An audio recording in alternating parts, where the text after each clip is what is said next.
svetovej strany, on teda nehovorí, že proruský samozrejme, hovorí, že je teda zástancom tej politiky na všetky svetové strany a teda Moldavsko, že by malo nejakým spôsobom rozvíjať tie vzťahy aj na východ, aj na západ.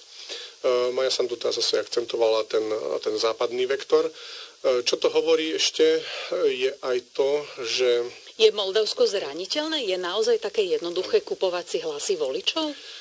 Bohužiaľ zdá sa, že áno. Aj počas volebnej noci sa potvrdili, respektíve počas volebného dňa polícia moldavská spomínala ďalšie porušenia, čo sa týka kupovania voličov a môže to byť jeden z faktorov, ktorý prispel k tomu výsledku, aj teda hlavne čo sa týka referenda, pretože tam naozaj tie proruské skupiny sa veľmi intenzívne preskupovali, organizovali, aby prišli k referendu a aby hlasovali proti tej klauzule. Pričom je veľmi zaujímavé, že ešte pár dní dozadu pôvodný plán opozície, proruskej opozície bol bojkotovať referendum. To znamená, že k referendu neprídeme, aby referendum bolo neplatné, pretože oni tiež majú klauzulu, že minimálne 33%, u nich je to 33%. Ak 33% voličov príde k referendu, potom je platné.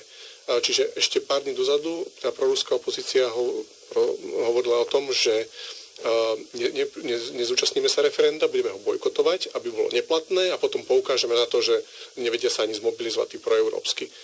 Evidentne si Rusko spravilo prieskum verejnej mienky, že akým spôsobom uvažuje väčšina Moldavcov a na poslednú chvíľu naozaj dokázali zmobilizovať tých svojich v podstate spolupracovníkov, respektívne tých proruských aktivistov v rámci rôznych tých, či už politických strán, alebo záujmových skupín a tí naozaj dokázali dodať taký výsledok, že je to naozaj extrémne tesné. Pán Havlíček, otázka pre vás.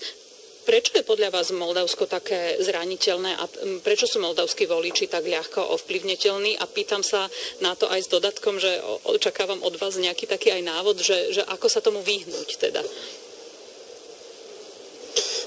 Jasně, zkusím dodat i návod, ale nejprve jsem se chtěl